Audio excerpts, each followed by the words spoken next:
It was the first week of school, and I came to church with him, and I held his little hand. And as we were walking through the building, from the 8th grade down, we're saying, "Hey, Colin, hey, Colin." And I thought, wow, this feels like home.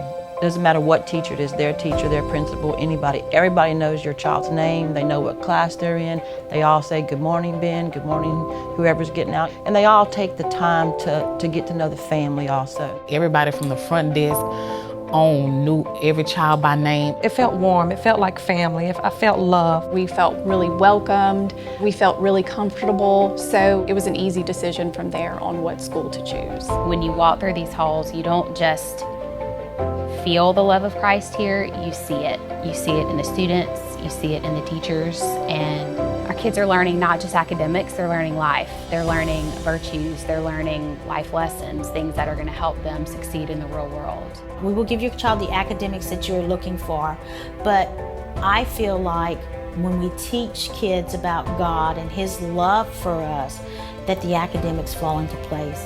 We're more focused on working on their virtues, working on their character, and working on the person as a whole. And once we have that down, then we can work on academics. They definitely have taught me to be more polite and how to greet people in certain ways and just how to be just a nice person in general. I want kids to really embrace the education that they're getting at a Catholic school and to really get to know the Lord and to hold on to their faith and to realize that it's a gift and it's a gift that should be cherished. With Declan having autism, I knew that he needed to be somewhere where he can be himself and be amongst a crowd that could accept him for who he was and that was going to be able to deal with everything that he has going on. With Zachary, we had trouble with a couple daycares. He was removed from a couple daycares, and we tried public school pre-K. And they couldn't accommodate Zachary. You know, having mild autism has been a challenge, and the fact that he has a shadow that can attend classes with him is great.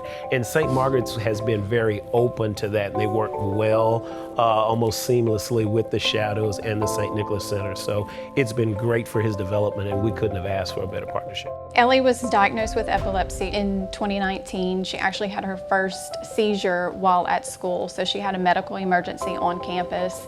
And the support that we received was overwhelming from the school. Not only did they do everything right from the school standpoint to get her the care and attention she needed, but also the school came together and prayed a rosary for her that day, which was really just important to us. We know that prayer is powerful, so the fact that our kids get to pray during their school day it's important to us as a family. Since then, St. Margaret has been willing to grow with us and learn more about her condition to keep her as safe as possible and to make sure that the teachers and staff are well educated on epilepsy. Sharing your children with them most of the day is, not a decision you take lightly. So visiting the school and the welcoming atmosphere that we were welcomed with was just wonderful. It's definitely a decision to make to choose to pay for education when you can get it free, but very comfortable to be able to send our kids here knowing that they're going to get a good education through our investment.